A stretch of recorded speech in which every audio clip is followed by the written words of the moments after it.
Welcome to Inside the Spark, produced by Chicago Innovation, where we celebrate the bold ideas, breakthrough companies, and visionary leaders who've really been the force in Chicago's innovation ecosystem over the past quarter century.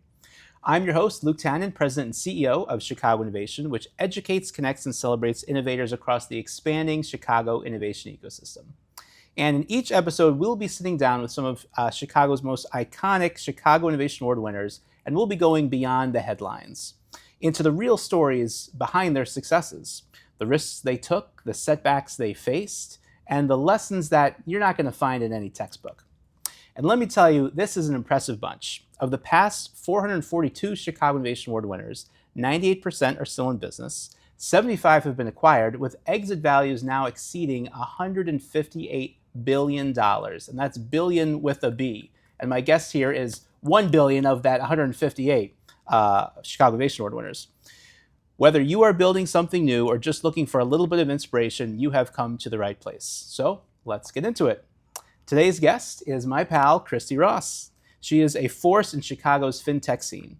Kristi was the co-CEO and co-founder of Tastytrade, a platform that's helped redefine how individual investors learn about and engage in the markets, that was sold for $1 billion back in 2021.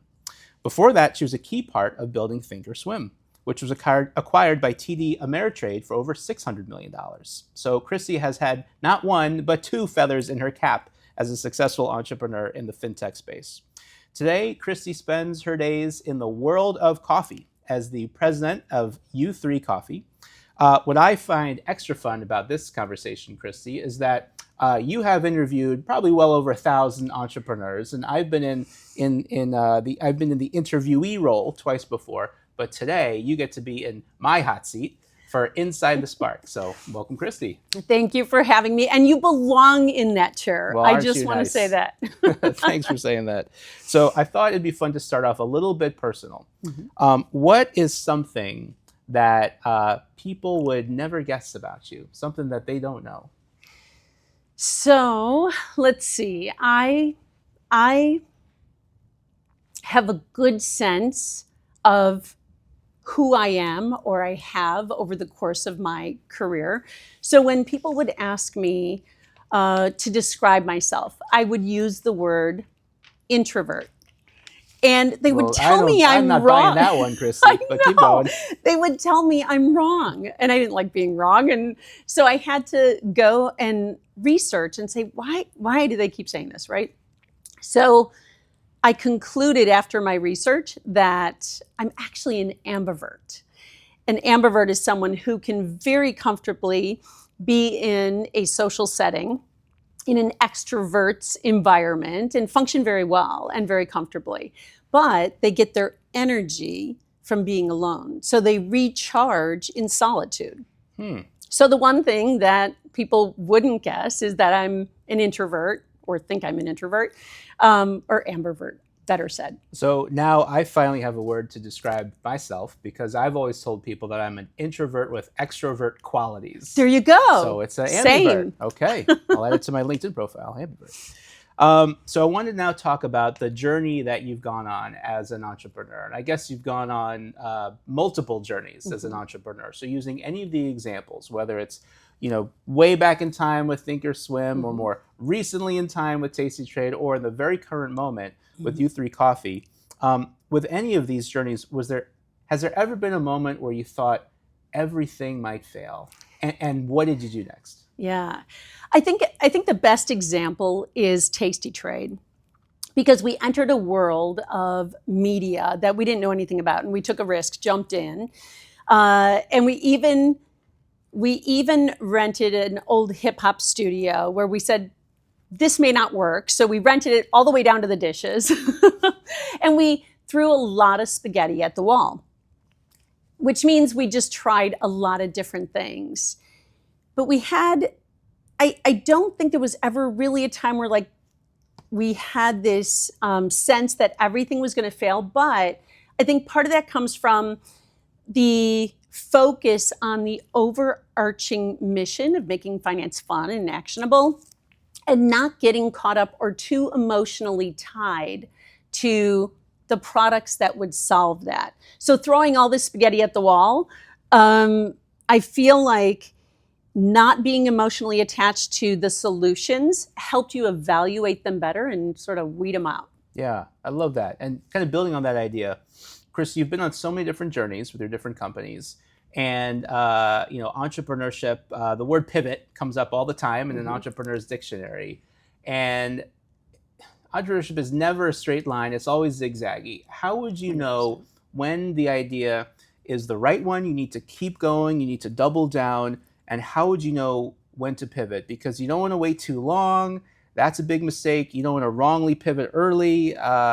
What's that sweet spot? Yeah. In my opinion, the number one indicator of potential for an idea comes through customer feedback, customer engagement, customer interaction, and taking that a step further. You can't get that feedback without being accessible. And so making sure you're accessible to hear that feedback on the iterations, like trying to iterate on a product. If you don't have that customer interaction and have a two-way conversation, right? Like you need context around their comments or their feedback. If you ever gotten an email or like a text and you take it one way and it was meant a completely different way, like it's that two-way conversation and interaction that helps you hone in on the right product market fit, right? So that I think is the most important thing, most important indicator of whether something should be scrapped, right? Whether you should pivot on a particular product or not. Yeah, that's a really good point. And it reminds me, years ago, Mayor Rahm Emanuel was a big part of Chicago innovation. He was a big champion of ours and champion of the whole city. And I remember learning that he would ride the L every day, because that's the way for him to be with the customers or the residents, if you will. Because if you're in your own ivory tower, whether you're a mayor, a governor, a CEO, you don't really know what's going on, and you're not getting that feedback. Yeah. And so kind of bridging off that connection to the former mayor, I want to talk about Chicago for a little bit, because you have been a big booster of Chicago for a long time. And some people, they have their success and they move or they come back or they etc. But you've stayed here, and you've really gotten engaged with groups like Chicago Innovation, with 1871, with other organizations. What role did Chicago play for you? I mean, now you're playing a role for Chicago, but kind of flipping the question, how did the city, play a role in your journey? I love Chicago. You know that. But Chicago for me, I mean, in general, Chicago is a global trading hub. And I always say it's the derivatives capital of the world. So in building multiple companies focused on derivatives trading, like Chicago is the place to be, right? But that aside, there is the Midwest mentality that is golden. And I don't think people talk about that enough. Someone will genuinely be willing to introduce you to somebody else. Someone will genuinely invite you to the table. And I feel like that has happened to me over the years, but I think that has to do with the Chicago environment and the vibe here. People willing to help people. And then on top of that, you have individuals that put their head down. They're focused on building sustainable companies, right? And it's real people solving real problems, not a lot of hype, right? And they are focused on building sustainable companies that deliver. So in the end, like Chicago delivers. Yeah, I like that you used the word vibe there, because there is a vibe and there's a quality that actually we at Chicago Innovation, we were trying to capture that. Years ago, we wrote a book, which you probably recall because we interviewed you for it, called Rising Together, The Story of Chicago's Innovation Ecosystem. And we were trying to capture, like, what is the essence of innovation in the city. And so we interviewed over 30 great entrepreneurs and innovators, corporate leaders, startup leaders, and we distilled it to what we called the Chicago way, where each letter in the word Chicago stood for a quality that was emblematic of Chicago's innovators relative to like New York's innovators or Silicon Valley innovators. And so real quick, what each letter stood for, the C was Chicago pride. People were very proud of Chicago and to be from Chicago. Yeah. The H was humility. And really at the top level of leaders, there's not a lot of ego jerk people. I mean, those people kind of get ferreted out. And the people who stay are the ones who are really humble. The I stood for inclusion. And there's such a desire to include in Chicago. And then the other C, the second C, stood for calculated risk taking. So you know innovation is all about risk taking. Yeah, 100%. But in Chicago, it seemed like the businesses being built were more pragmatic, more rooted in like, let's get customers first instead of like, let's get a lot of users but not know how to monetize just yet. So it was this calculated risk taking. The A was altruism, and you've been a great example of that. But people giving back and paying it forward. Then the G was grit. So, you know, we got our 0 degree winners. So there's some, you got to be gritty if you're going to tough it out here. You got to do it. But it's also like the roll up your sleeves and like getting into hard work. And then the last O stood for openness. But over the years, I might want to tweak it to optimism because there's also that quality too. Yes. You know, Chicago, people are striving for more and for better and really believing that the future is going to be better than the present. So I love that. Yeah. You need to post to that somewhere. Yeah, I agree. Well, it's in a book for now, but we'll turn it into a poster even. Pivoting to kind of inflection points. So the notion that along a person's journey, again, it's never a straight line. Sometimes something happens and all of a sudden you're up here and now you're on like another plateau. Was there ever a call that you made that maybe felt small at the time, but now looking back at it, you can say, wow, that decision really made a big change for us? Yeah, actually one, I'll call it, fairly recent. The middle of the pandemic with Tastytrade, we had 5 deals on the table. 3 of them were SPACs. Everybody was looking at SPACs at the time. And 2 M&A. And we were literally on the 1-yard line. And another call came in and we said, sure, we'll listen, we'll take the call. And that call happened to be the deal we did for $1 billion. Wow. So our philosophy always has been, you take the call, you take the meeting, you open the door. Like, you never know where opportunity is going to come from. Yep. So at the time, yeah, sure, we'll listen. That's fascinating. I did not know that. That's really cool. That reminds me too, someone gave me advice. Whenever you're given the opportunity to speak publicly in front of a group, always say yes, because you never know who's listening. Yes. So it's like always do the one extra thing that's going to put yourself out there or create a new connection opportunity. But make sure you prepare really well. Absolutely. That's right, because everybody, so you never know who's listening. Totally. That's a good point. So you've, had a lot of different experiences over the years that have caused you to be who you are now. And I think I met you probably 2011 or 12 when you were first Chicago Innovation Award winner. And I would contend that the Kristi I know now is identical to the Kristi I know then. But sometimes success changes people. Would you say that success has changed you at all as a leader or as a person? And if so, in what kind of way? So for anybody that knows me, I'm a highly, highly competitive person, right? But mostly with myself. And so I would say that over time,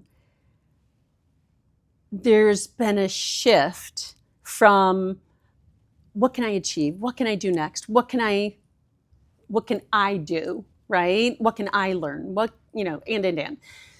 And there's been this shift to how many people can I touch along the way?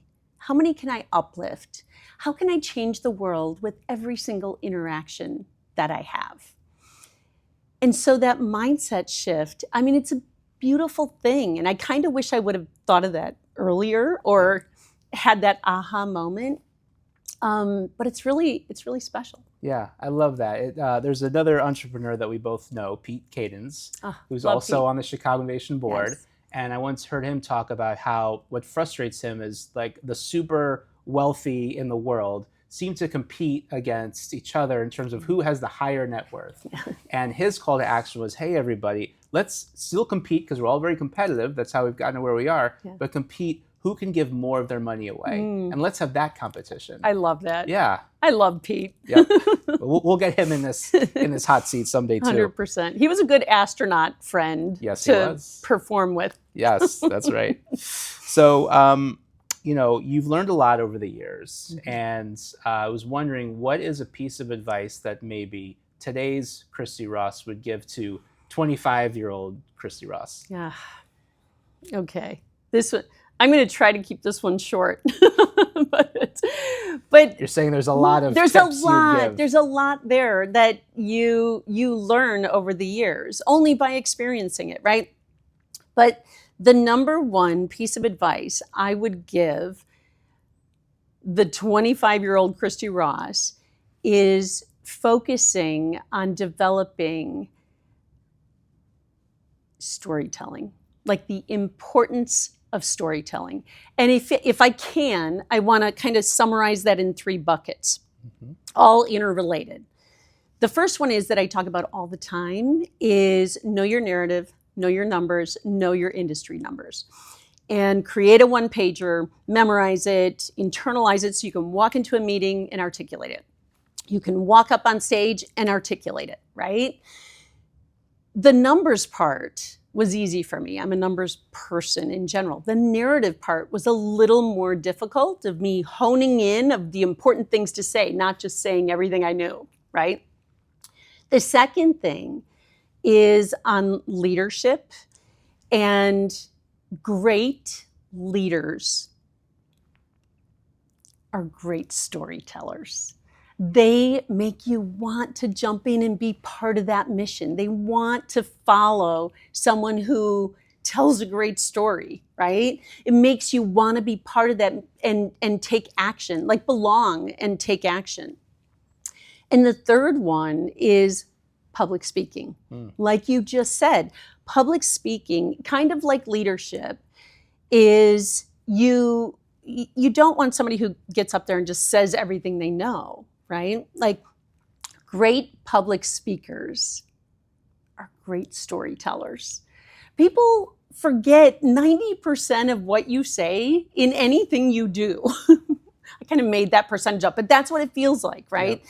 But 100%, they remember 100% of how you made them feel. And so someone up on stage, a great public speaker, can literally make you feel like it literally can spark feelings that you carry with you and that you do something different in life because of what they set up on stage. So all of those things, right? The underpinning of that is storytelling. And so I would tell my 25-year-old self to focus on the storytelling skills sooner. And what's nice about that is you can be 25 and a great storyteller. You can be 16 and a great storyteller. It's something that you don't need experience or wisdom or titles to be good at. And on top of that, AI can't do that for you. Right. So it's still a very human skill that we can all hone. So exactly. I love that. Great advice, Kristi. Speaking of stories and narratives, are there any books or podcasts or even people that have changed the way you think? Continuously. Yep. We could do this whole interview on this question right here. But I'm going to try to keep it brief. Can I tell one story on one person and then Absolutely. one book? Okay. So when I was 21, 22, my first career job out of college, I was sitting in a room of like 25 people in my start group, and we had the partners all come in and literally like tell their story, what their focus is, right? What their area of expertise is. And one of the partners, you have a partner talking about tax or audit or the manufacturing industry or the trading industry, but the partner that came in, who happened to be the partner's team I was on, he talked about sales. And everything you do, you need to be a salesman, right? And he said, everywhere you go, you need your antennas up. Yep. And there is opportunity everywhere. Whether you're standing in line at a grocery store, that person next to you could become your client. You could be at a cocktail party. The person you're talking to could become your client. You could be on a plane sitting next to someone. They could become your client. And he also said, like, your friends become your clients and your clients become your friends. And so it was sort of it literally changed the way I thought about approaching business. So major shift there. And it also is part of my ingrained life motto of opportunities all around you. Pay attention. I made the later connection on you have to take action. You have to do something with it. But then the other thing is a book, fast forward like 10 years. So the year of like 2000, right around there, I think this book came out. It's called The 5 Temptations of a CEO. And so leadership, understanding the components, none of us are a perfect CEO. We all have blind spots, right? And you need to fill them with your executive team, and you need to be self-aware, and. And so it highlighted that for me, but it went through kind of the 5 temptations, right? Which I'll run through them really quickly, if I can remember them all. One is conflict. You need to know how to deal with conflict effectively. You need to make yourself accountable and your whole team accountable. You can't try to be the popular, leader. And vulnerable. You can't always be like the person who's right in the room all the time. Right. You need to be relatable to be You a good need leader. to be relatable, absolutely. And you need to be able to trust the people around you, right? And then ego. Ego, actually, I should put that as number 1. That is probably where a lot of people fall down the most. And the last one's decisiveness. I cannot put a bigger exclamation mark on one. Decisiveness is so vitally important. So that made me incredibly self-aware as I was literally going through my journey in leadership. So. Yep, I love that. Well, Kristi, I think that's a great note to end on. I love those 5 qualities. And your point about selling, which I often think about, is sharing, selling. Because sometimes the idea of selling can be an intimidating idea. Yes. But often you're just sharing and you're learning and you're listening. And another wise Chicago Innovation board member, Phil Kotler, once said that you've got 2 ears and 1 mouth, so you should listen twice as much as you speak. Yes. And I think the best salespeople also are really great listeners, and they're great sharers, and they're also very enthusiastic. And I have yet to meet someone who is as enthusiastic as you in Chicago. Kristi, you've been a big part of our organization, Chicago Innovation, for a long time now, and you've seen it evolve and change, and I would give you a lot of credit for also helping us take it to new and bigger places. So when you think back on this journey, what does it mean to be a part of this story? So first of all, I'm honored and humbled by being a part of it. I will also say that being part of Chicago Innovation in general is, what it highlighted for me is it's not about each one of our stories individually. It's about being something bigger than ourselves. And not just witnessing the change that has occurred over the last couple decades, but truly helping shape a legacy, like I said, bigger than each one of our own stories. So what Chicago Innovation as an organization has done is organized, cultivated, curated, and documented Chicago's story.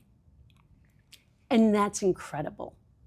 And so thank you to Chicago Innovation for doing what you've done all of these years. Well, that's high praise coming from you, Kristi. So thank you for saying that. And we're 25 years in, but I still think the best 25 years are not the ones behind us, but the ones in front of us. So you can count on us to continue to do all those things. Looking forward to it. Thank you for listening to Inside the Spark, produced by Chicago Innovation. If you enjoyed this conversation, be sure to follow, share it with someone who is building something, and we look forward to sharing many more great stories from Chicago's innovators.